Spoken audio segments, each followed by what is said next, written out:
Monsieur, réveillez-vous. Il est 18 heures.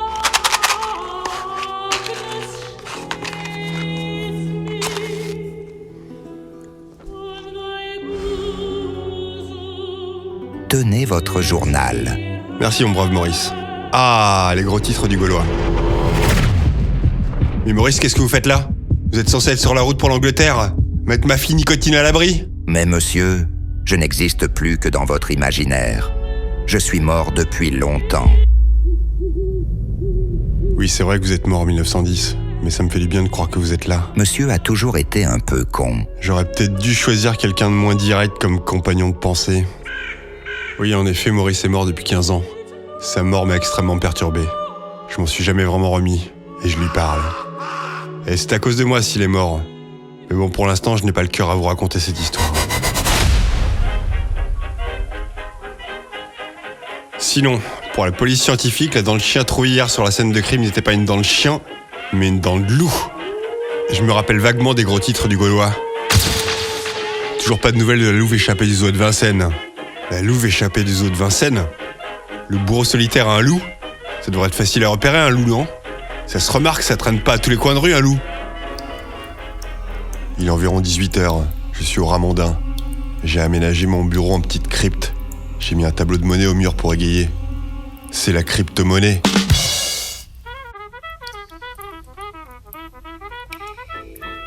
La fenêtre de mon bureau a été condamnée, la porte est blindée, et j'ai un service de sécurité conséquent. Une dizaine d'hommes assurent ma sécurité, dont 4 toujours devant la porte de mon bureau pendant que le jour je dors dans mon cercueil. Bien entendu, la nuit, je cache mon cercueil, pour que personne ne me soupçonne d'être un vampire. Les gens n'aiment pas la différence. Un télégramme anonyme. Vous croyez à l'abri dans votre tour d'ivoire ? Stop. Le loup est dans la bergerie. Stop. Étrange et préoccupant ce télégramme anonyme. Même si je suis visé ce soir, je ne risque pas grand-chose avec mon service de sécurité. Et puis, le bourreau solitaire ne se risquerait pas à frapper en public. Enfin, j'espère. Bolode épisode 5.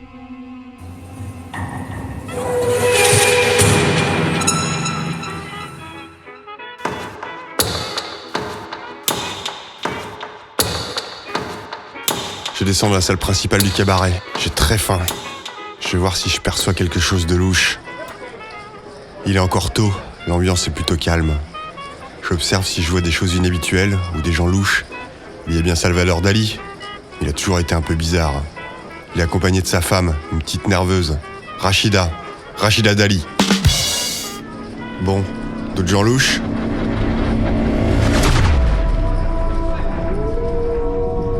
Seul à une table, il y a un capitaine de frégate, environ 1m90, largeur d'épaule 80 cm. Un grand baraquet avec des cicatrices sur le visage. Il a vraiment une sale gueule, c'est pas la première fois que je le vois.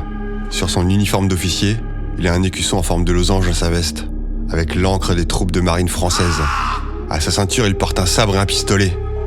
Avec mes sens aiguisés, je remarque aussi qu'il porte un collier avec un petit crucifix en or. Un losange, un crucifix, un sabre. Il correspond parfaitement au signalement du bureau solitaire. J'envoie mon service d'ordre le surveiller discrètement. Je veux qu'il me rapporte ses moindres faits et gestes.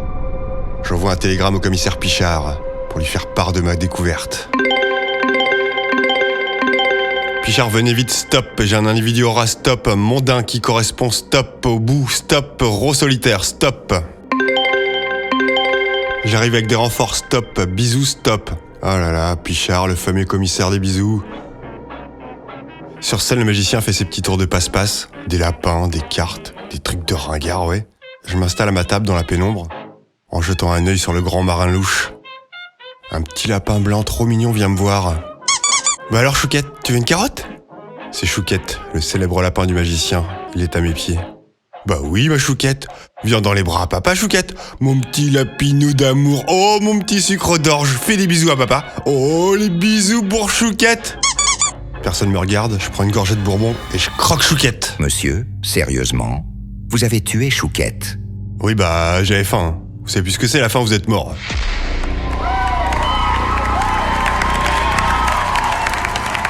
Qu'est-ce que c'est que ça ? La salle est estomaquée. Le magicien vient de faire apparaître sur scène l'illustre reine blanche Rachel Lovegaroff. Oh, une apparition divine. La magnifique reine blanche. Quelle grâce.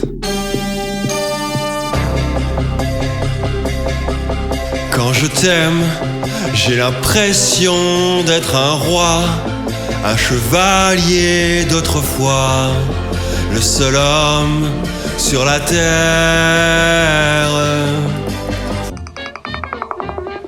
La reine enchaîne quelques arabesques, le magicien la fait disparaître et il salue le public.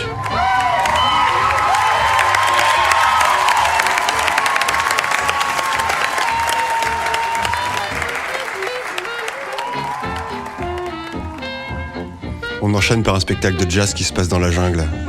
La jungle me fait repenser à l'Amérique centrale. Je vais vous raconter la suite de ma métamorphose, tout en surveillant le grand marin louche. Comme je vous le disais précédemment, en 1875, j'étais au Guatemala avec ma jument Peste pour chercher un bois spécial pour notre petite société de pompes funèbres de luxe. J'étais chez le Dom Papa, un riche couple propriétaire terrien espagnol qui faisait régner la terreur sur leurs employés. Maurice était à leur service et il me prenait déjà à l'époque pour un margoulin, un branquignol. Ah ça oui, monsieur a parfaitement raison. Ce couple espagnol avait l'air plutôt libertin. Et un soir, la señorita Dom Papa m'avait rejoint dans ma chambre. Tout se passait bien, on jouait aux cartes. La señorita a eu l'air anxieuse quand j'ai joué la dame de carreau. Soudain, elle a ouvert la bouche, j'ai vu ses crocs. Elle m'a sauté au cou et m'a mordu.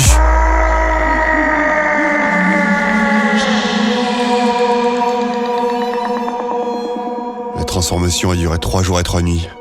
J'étais séquestré dans leur crypte, dans le noir presque complet avec des douleurs effroyables. J'étais enchaîné dans un cercueil. Maurice était enfermé avec moi et veillait 24 heures sur 24 à ce que tout se passe bien. Il me donnait régulièrement des petites doses de sang de serpent. Au bout des 3 jours, ma métamorphose était terminée. La touche finale, Maurice avait fait chauffer un symbole de vampire royal espagnol. Un lion marqué au fer rouge.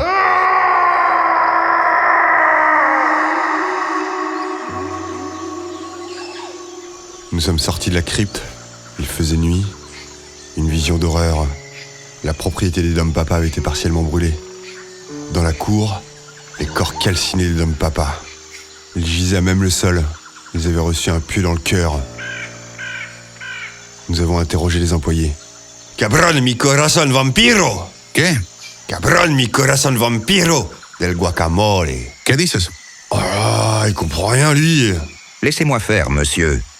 ¿Sabes quién hizo esto? La Sota de Oros. La Sota de Oros? La pute en or? Maurice, vous comprenez? La Sota de Oros. La dame de carreau. La dame de carreau? Comme aux cartes à jouer? Oui, monsieur. Comme aux cartes.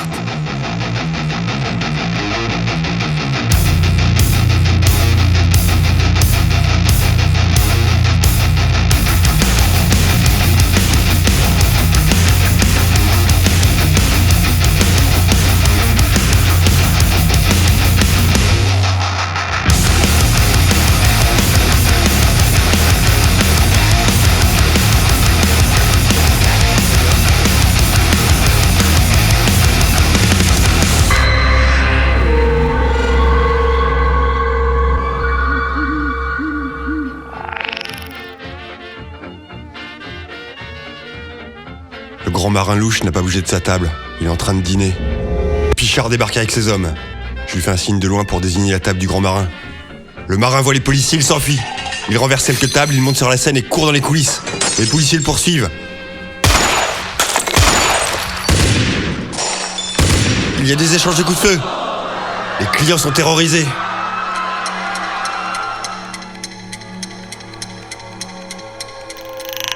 Après 5 minutes, les policiers reviennent la queue basse. Le bourreau solitaire s'est échappé en voiture. Je fais ma déposition auprès de Pichard et un dessinateur me demande de décrire le bourreau solitaire afin d'élaborer des affichettes pour traquer ce monstre. La bonne nouvelle, c'est que je suis pas mort ce soir et qu'on a enfin un visage. Les employés font le ménage, la musique se remet à jouer et la fête continue.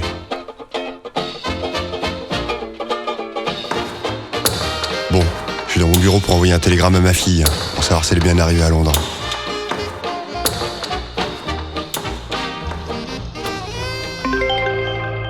Bonsoir Majesté Queen Blood, stop. Ma fille est-elle bien arrivée à Londres? Stop.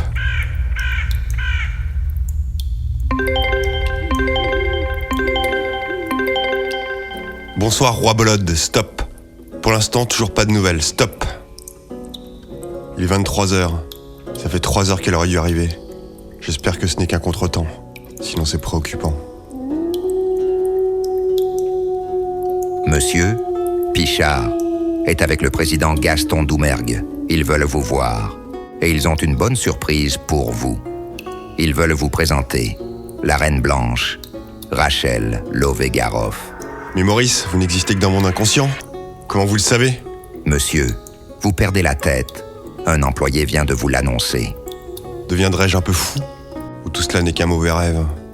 Sinon, je vais rencontrer la magnifique Reine Blanche, la belle Rachel. Mon cœur s'emballe. Bon, du parfum.